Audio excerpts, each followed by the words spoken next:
Muchas gracias, presidenta. Señor ministro, en esta interpelación urgente que le plantea nuestro grupo parlamentario Vox, lo que le estamos preguntando a usted en nombre del Gobierno es qué piensa hacer para evitar que quienes quieren destruir la unidad nacional, pisoteando la Constitución y despreciando la soberanía nacional de los españoles, logren su objetivo.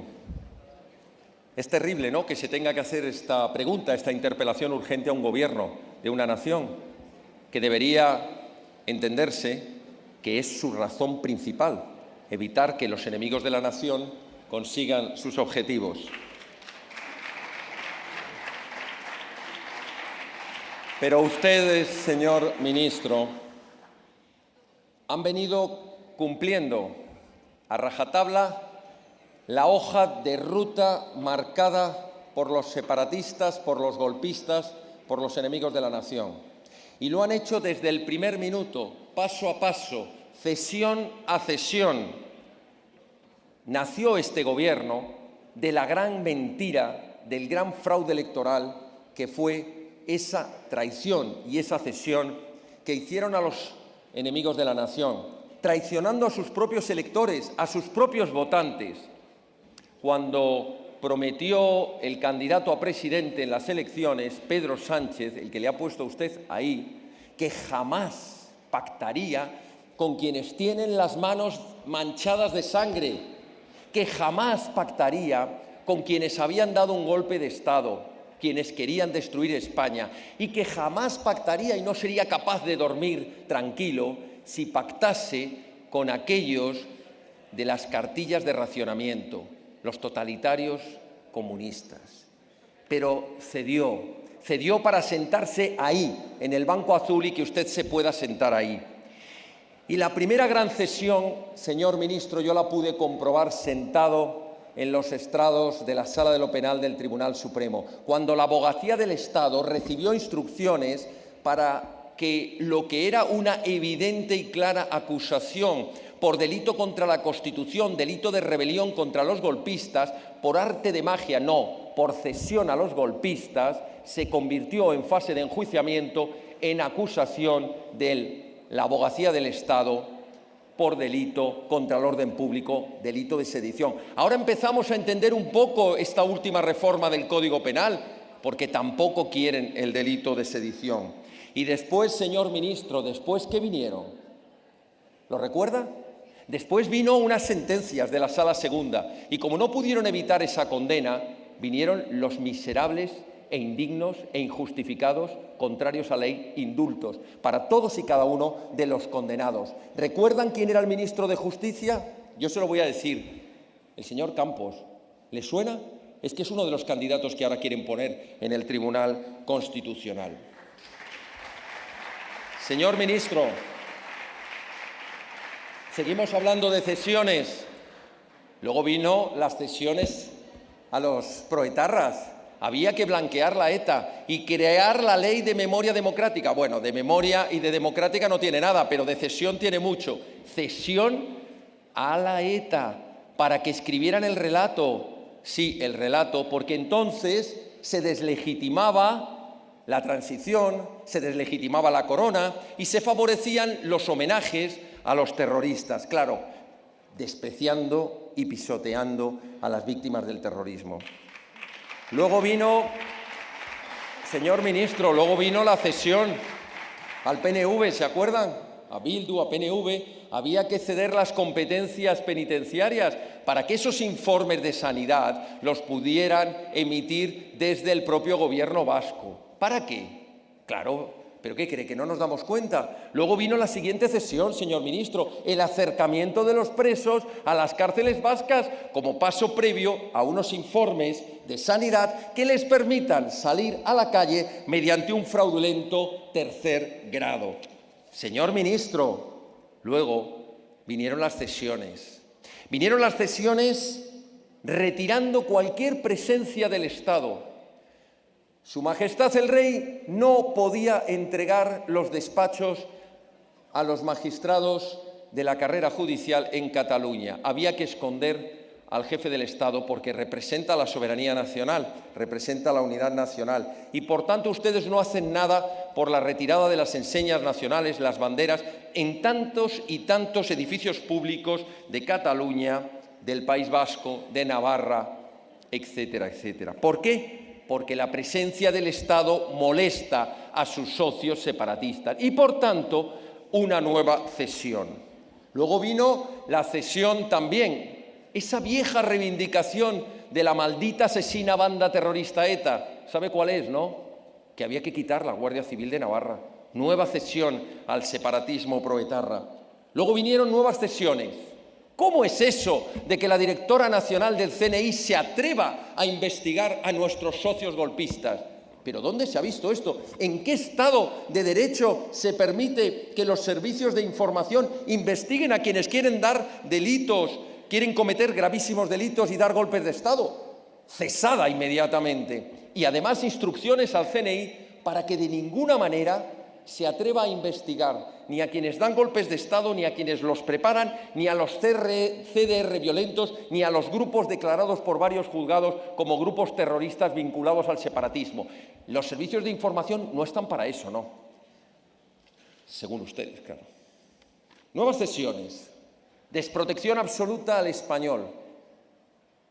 Por supuesto que la sentencia del Tribunal Supremo, que ratifica la sentencia del Tribunal Superior de Justicia de Cataluña, protegiendo a esa inmensa mayoría de españoles que quieren educar a sus hijos en la lengua vehicular materna, la lengua común, señor ministro, la lengua común, el español, al menos en ese miserable 25%, cuando sus socios desde la Generalidad aprueban ese decreto que impide la escolarización en español, ustedes no lo recurren, ustedes no hacen absolutamente nada. Esas cesiones las vemos aquí todos los días. ¿Se acuerda, señor ministro? La ley de universidades, la tiene usted apuntada en la agenda. Hay que apartar el español. ¿Se acuerda de la ley de deporte, también tramitada en esta Cámara? Hay que permitir que en las competiciones internacionales acudan las selecciones nacionales de las comunidades autónomas como si de países se tratase. ¿Se acuerda de la ley ferroviaria, también tramitada en esta Cámara? Es que podríamos enumerar todas las leyes, porque en todas está el tufo de la cesión a los enemigos de España. Les decía que si se acuerda, señor ministro, que también la tiene en la agenda, porque yo sé que las lleva todas apuntadas. Por la mañana le dicen lo que tienen que hacer y ustedes luego vienen aquí y lo hacen. La ley ferroviaria, permitiendo que infraestructuras de interés general que vienen desde hace siglos adscritas a la red ferroviaria nacional de la ADIF o de Renfe puedan ser desafectadas y entregadas en bandeja a los gobiernos autonómicos, desmembrando una infraestructura nacional básica del transporte. Y así podríamos seguir ley tras ley, cesión tras cesión, señor ministro. Hablamos del Tribunal de Cuentas. ¿Se acuerda esa cesión? También le llamaron por teléfono y le dijeron: no te olvides que tenemos abierta un expediente, una causa muy grave en el Tribunal de Cuentas por desviación de fondos públicos, el fondo de dinero de todos los españoles. Los golpistas desviaron dinero, señor ministro, de todos los españoles. Había una causa abierta en el Tribunal de Cuentas. ¿Y qué ordenó su gobierno en una nueva cesión? Que la Abogacía del Estado no presentaría en tiempo y forma la demanda correspondiente y se archivó. Nueva cesión al golpismo. ¿Seguimos hablando? Seguimos hablando, señor ministro. Lo hemos visto aquí hace pocos días. Presupuestos generales del Estado. Al dictado del PNV, de Bildu, de Esquerra Republicana, al dictado. Por cierto, ¿recuerda Otegi que dijo: bien vale apoyar unos presupuestos si esto nos permite el acercamiento de nuestros asesinos al País Vasco?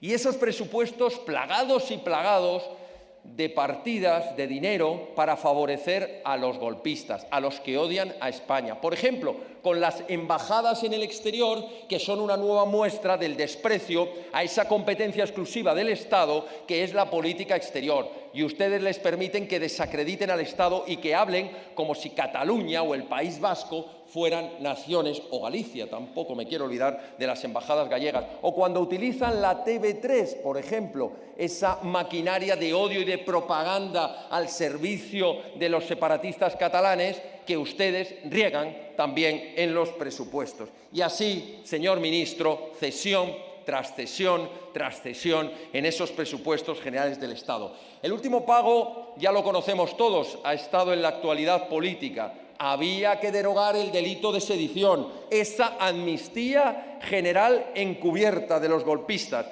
De rebelión que no les gustó pasamos a sedición, de sedición pasamos a delitos contra el orden público. Lo próximo, señor ministro, venga, ánimo, imaginación. Lo próximo es que en vez de delito le damos una subvención por dar un golpe de Estado.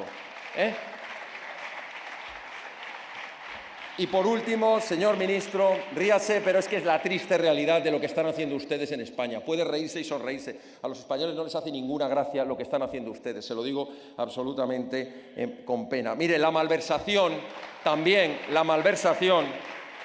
también fue otra de las cesiones. Como muchos de sus socios están imputados o condenados por delitos de malversación, había que rebajar las penas. Además, por cierto, mediante un procedimiento absolutamente dantesco, con alevosía, premeditación, nocturnidad, sin presentarlo como proyecto de ley orgánica para evitar los informes, corriendo como proyecto de ley de los grupos parlamentarios, deprisa y corriendo, a ver si no nos damos cuenta y cambiamos el Código Penal así, por lo bajini. Y lo último, señor ministro, el terrible atentado contra el Estado de Derecho, contra el Poder Judicial, mediante las reformas que de momento han quedado suspendidas, digo de momento, del Consejo General del Poder Judicial, del Tribunal Constitucional, para lograr así, primero, que no prospere ningún recurso de inconstitucionalidad, como los estados de alarma que prosperaron gracias a Vox, para que ustedes puedan seguir aprobando las leyes que les dé la gana sin que haya un Tribunal Constitucional que les ponga freno. Y quién sabe, señor ministro, a ver si estoy yo imaginando demasiado, para favorecer un referéndum separatista y que no haya un Tribunal Constitucional que lo declare inconstitucional. Termino, señora presidenta.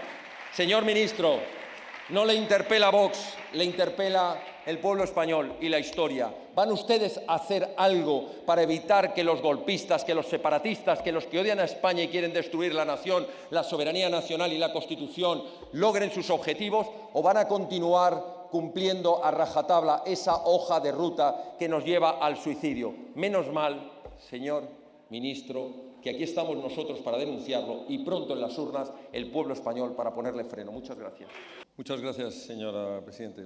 Señor ministro, usted ha comenzado su intervención diciendo que usted cree en el Parlamento, en el parlamentarismo.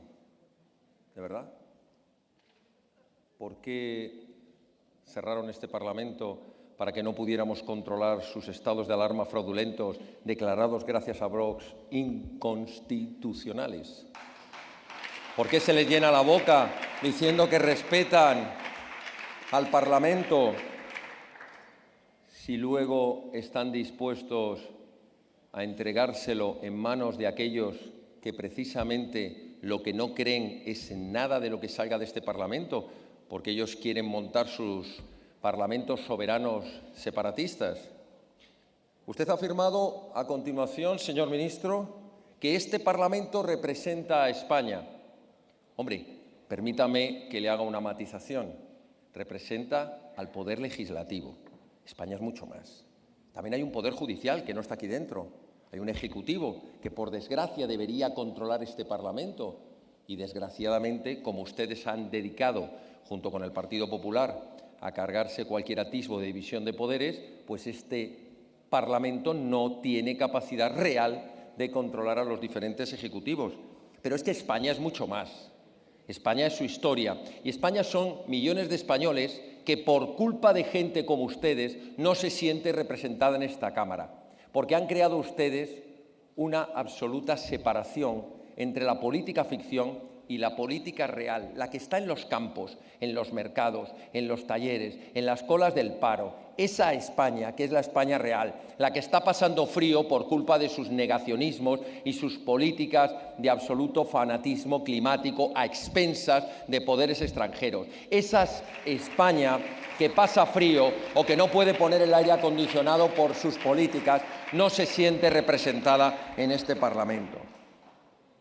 Usted dice que nosotros estamos empeñados en repetir una y otra vez que existe un gravísimo problema, una gravísima amenaza y un gravísimo riesgo de ruptura de la unidad nacional. Pero usted cree que hay un solo español, incluyéndoles a ustedes, que no lo vea. Pero usted dice que ese problema, como ha definido usted, del separatismo de los catalanes, de los llamados líderes catalanistas, ya ha sido superado, ha dicho usted, ha sido superado. ¿Pero eso quién se lo ha dicho? ¿Otegi? ¿Rufián? Porque para ellos, lo que están logrando son sus objetivos a través de la Moncloa, a través de condicionar al Gobierno de España. Señor ministro, dice usted y alardea, porque lo hemos escuchado aquí muchas veces, se lo oímos a Sánchez, que gracias a ustedes consiguieron proteger a muchos trabajadores en la pandemia. ¿A cuántos? Porque será a aquellos que desgraciadamente por su negligencia no se quedaron en el camino, que no perdieron la vida, porque ustedes fueron incapaces de poner los medios sanitarios a tiempo, porque se dedicaron a negar la realidad y cuando la tuvimos encima fue tarde para muchos de ellos. ¿Se refiere usted a los miles que perdieron sus trabajos y sus empleos por unos estados de alarma fraudulentos en los que ustedes les prohibieron poder ejercer su trabajo porque ustedes decidieron que solo unos determinados trabajos eran trabajos esenciales, como si el llevar el pan a su casa no fuera esencial para cada trabajador? Usted ha repetido, señor ministro, ha repetido usted en las intervenciones anteriores a esta interpelación y en la propia contestación a la interpelación, entre 16 y 18 veces la palabra ultraderecha. Luego ustedes son los del talante, los del tono, el señor educado, señor ministro. Yo tendría muy fácil subir aquí y contestarle una a una a esas 17 veces. Me bastaría con decirle que hablando de ultras, la ultratraición es la que representan ustedes. La ultra inutilidad para resolver los problemas de España los representan ustedes. La ultra cobardía para enfrentarse a los enemigos de España los representan ustedes. En definitiva, representan muy bien a la ultraizquierda. Pero ¿sabe lo que ocurre? Que a nosotros lo que nos preocupa son los problemas de España, no lo que sean ustedes. Muchas gracias. Gracias.